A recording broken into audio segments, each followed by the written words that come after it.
Shalom Bapak Ibu Saudara semuanya, bertemu kembali dalam program Sahabat Tuhan bersama saya, Fitri. Saat ini kita akan kembali merenungkan kebenaran firman Tuhan, namun sebelumnya mari kita berdoa.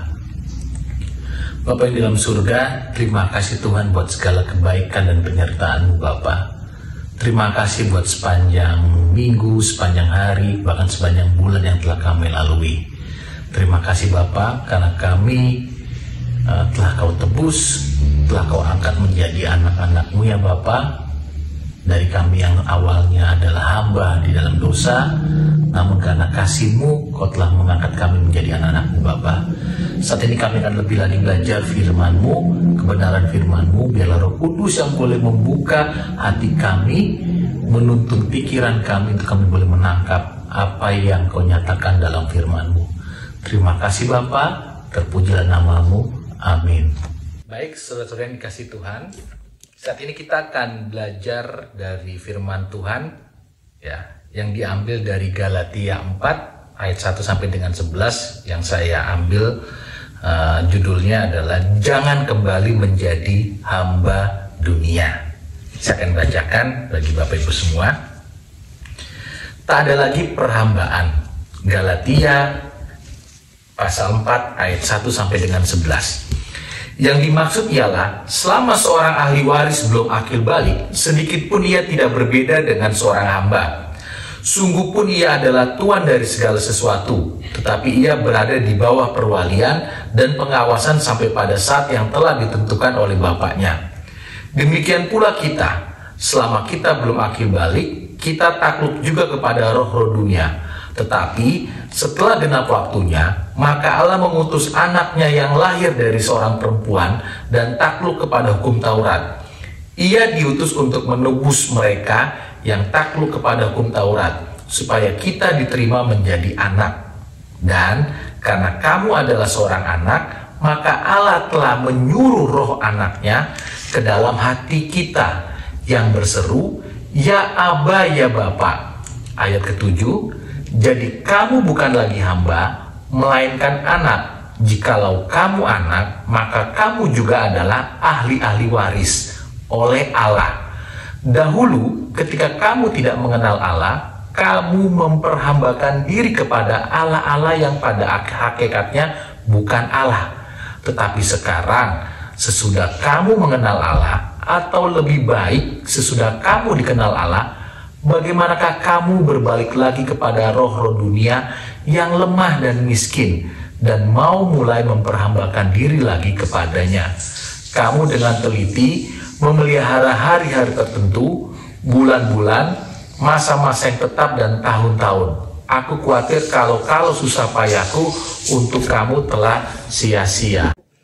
Ya, saudara-saudara, dari perikop yang baru saja kita baca dari Galatia pasal 4 ayat 1 sampai 11, ini adalah surat yang ditulis oleh Paulus kepada jemaat di Galatia untuk mengingatkan kembali bahwa jemaat di Galatia adalah jemaat yang sudah ditebus, sudah diangkat menjadi anak Allah, yang sebelumnya adalah hamba dari dosa atau roh-roh dunia.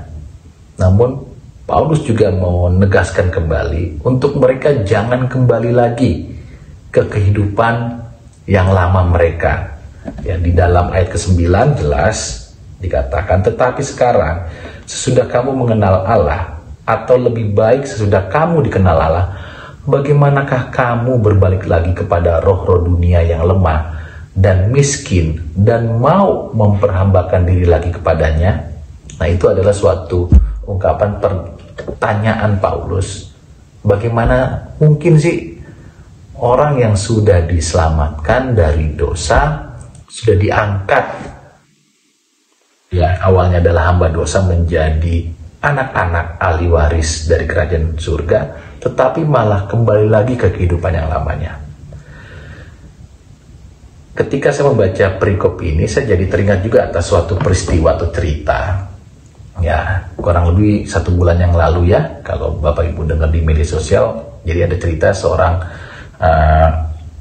pemimpin daerah ya, anggota DPR, Pak Dedi Mulyadi, yang bekas juga Bupati Purwakarta yang punya hobi itu berkeliling kotanya di Purwakarta untuk bisa bertemu dengan orang-orang mungkin yang kurang beruntung, entah itu pengemis, anak-anak gelandangan, terus orang dengan gangguan kejiwaan gitu. Nah, suatu kali Pak Didi itu bertemu dengan seorang bapak dan istrinya. Jadi bapaknya itu mengemis dan didorong di kursi roda karena mereka mengaku mereka lumpuh. Setelah ditemui, terus ditanya, diinterview, ternyata terungkap bahwa bapak tersebut ternyata sebenarnya tidak lumpuh. Dia hanya berpura-pura saja. Nah, setelah mengetahui hal tersebut, Pak Didi juga cupanya kaget dan marah juga, tapi ditegur. Namun, selain ditegur juga, Pak Didi juga memberikan sumbangan lah ya, modal kecil-kecilan dengan harapan bapak tersebut tidak lagi mengemis dan ibunya tidak mengemis lagi. Namun saudara, apa yang terjadi? Seminggu sesudahnya ditemukan lagi ternyata bapak dan istrinya tersebut masih saja mengemis. Sudah ditegur, ternyata apa? Kembali lagi mengulang lagi.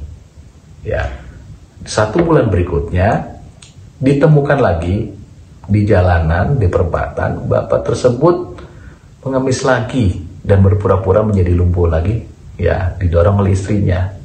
Nah, atas cerita tersebut saya jadi merefleksikan juga kita sebagai anak-anak Tuhan yang sudah diangkat menjadi ahli warisnya, ya, dari suatu yang sangat berharga dan mahal, yaitu pengorbanan darah Kristus di kayu salib. Ya, seringkali kita masih sama seperti bapak tersebut, ya, sudah diangkat, ya, setelah diadopsi menjadi anak Allah luar biasa, menjadi ahli waris kerajaan Allah. Kalau dalam ayat 7, jadi kamu bukan lagi hamba, melainkan anak. Jikalau kamu anak, maka kamu juga adalah ahli waris oleh Allah. Ya, bahkan kalau kita baca lagi ya mengenai ahli waris di dalam Roma 8 ayat 17, dan jika kita adalah anak, maka kita juga adalah ahli waris. Maksudnya orang-orang yang berhak menerima janji-janji Allah yang akan menerimanya bersama-sama dengan Kristus, yaitu jika kita menderita bersama-sama dengan Dia, supaya kita juga dipermuliakan bersama-sama dengan Dia. Luar biasa, saudara, bahwa kita sudah diangkat menjadi ahli waris yang bersama dengan Kristus, kita akan menerima janji-janji Allah. Jadi, hal yang sangat luar biasa dari kita, awalnya adalah hamba dosa, diangkat dari maut. Ya, jadi saya kebayang itu kalau kita kayak di dalam lumpur, kita dibersihkan, ya, dimandikan, disucikan, diberikan pakaian yang layak, dan diangkat menjadi anaknya oleh Bapa kita. Namun sangat disayangkan, seringkali kita juga seperti Bapak tersebut, kembali lagi hidup di dalam dosa. Kita masih sering tergoda oleh roh-roh yang ada di dunia ini. Ya. Banyak dari kita masih beranggapan bahwa ketika kita mengikuti apa yang dunia tawarkan, apa yang dunia harapkan, hidup kita akan bahagia. Ya, seperti kita tahu bahwa sekarang dunia sangat mengejar 5K. Bapak Ibu tahu 5K itu apa?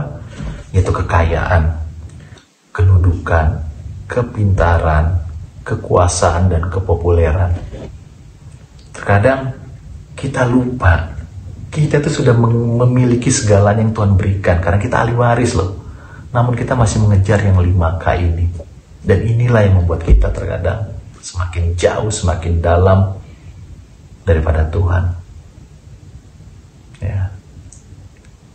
Renungan ini juga sangat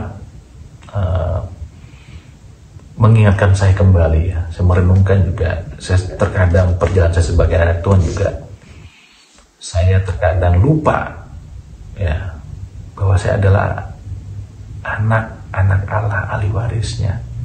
Namun kehidupan yang kita jalani terkadang belum mencerminkan apa itu anak Allah, ahli waris kerajaan surga.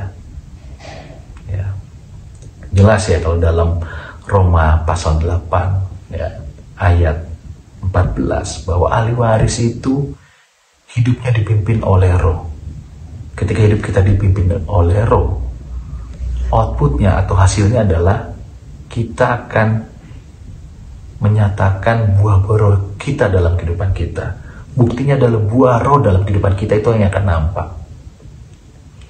Bahkan di ayat 16 dalam Roma 8 ayat 16, ahli waris itu hidup harus menjadi kesaksian yang memuliakan Tuhan, bukan sebaliknya. Sebagai anak-anak Allah, ahli waris kerajaan Allah, surga, hidup kita tidak boleh lagi main-main. Hidup kita tidak boleh lagi sembrono dan semau kita. Sebagai anak-anak Allah, hidup kita harus sesuai dengan aturan dalam kerajaan Allah tersebut. Aturan dalam kerajaan Allah itu sangat bertolak belakang dengan aturan apa yang dunia tetapkan. Tadi dunia itu mengejar 5K tadi. Kekayaan, kekuasaan, kepintaran, kedudukan, kepopuleran. Itu yang terus dunia tawarkan. Kalau kita tidak berpegang teguh dalam kebenaran firman Tuhan, tidak melekat menjadi satu dengan Tuhan, tidak peka terhadap Roh Allah yang menuntun kita, mengabaikan apa yang Tuhan atau yang Roh Allah sampaikan, kita akan makin jauh dan terlepas. Dan bahkan kedudukan ahli waris kita itu akan hilang juga. Jadi saudara-saudara, kalau kita boleh merenungkan kembali akan firman Tuhan saat ini, kita yang dulu hidup dalam dosa, dalam lumpur dosa, telah diangkat, telah dibersihkan, dan kita sudah menyandang status sebagai ahli waris atau anak Allah, dan kita boleh memanggil Tuhan kita adalah Abah, ya Bapa, ya sumber kita. Sudah selayaknya kita menjaga dan menghargai atas anugerah ini. Dan kita akan terus berjuang, bukan karena kita, bukan karena kuasa kita, namun karena pimpinan Roh Allah. Kita berserah penuh atas tuntunannya.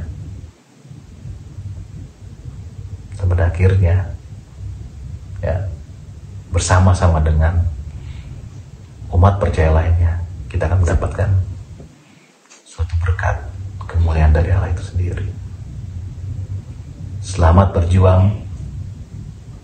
Mari berjuang bersama Bapak Ibu, untuk kita tidak boleh kembali lagi menjadi hamba dunia ini. Amin. Tuhan memberkati.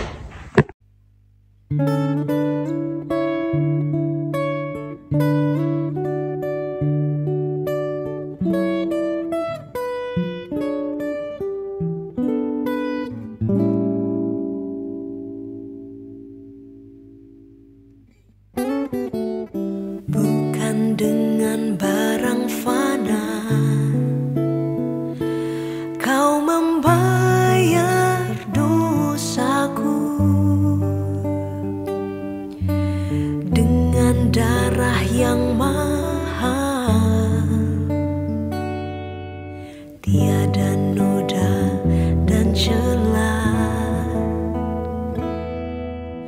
Bukan dengan emas perak Kau menebus diriku, oleh segenap kasih dan pengorbananmu. Ku telah mati dan tinggalkan cara hidupku yang lama.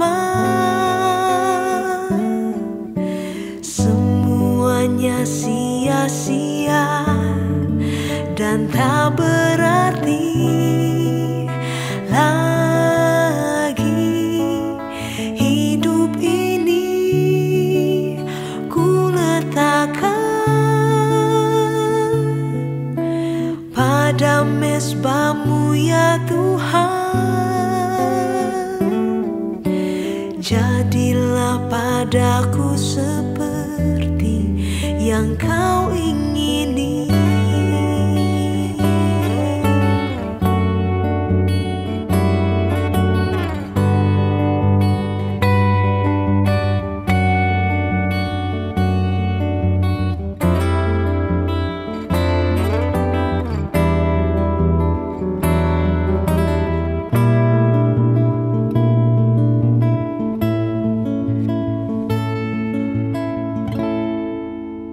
Telah mati dan tinggalkan cara hidupku yang lama.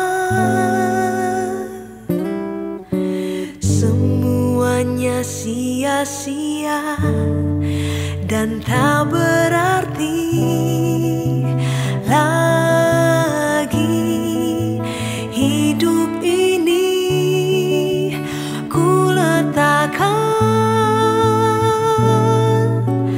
pada mezbah-Mu ya Tuhan. Jadilah padaku seperti yang kau ingini.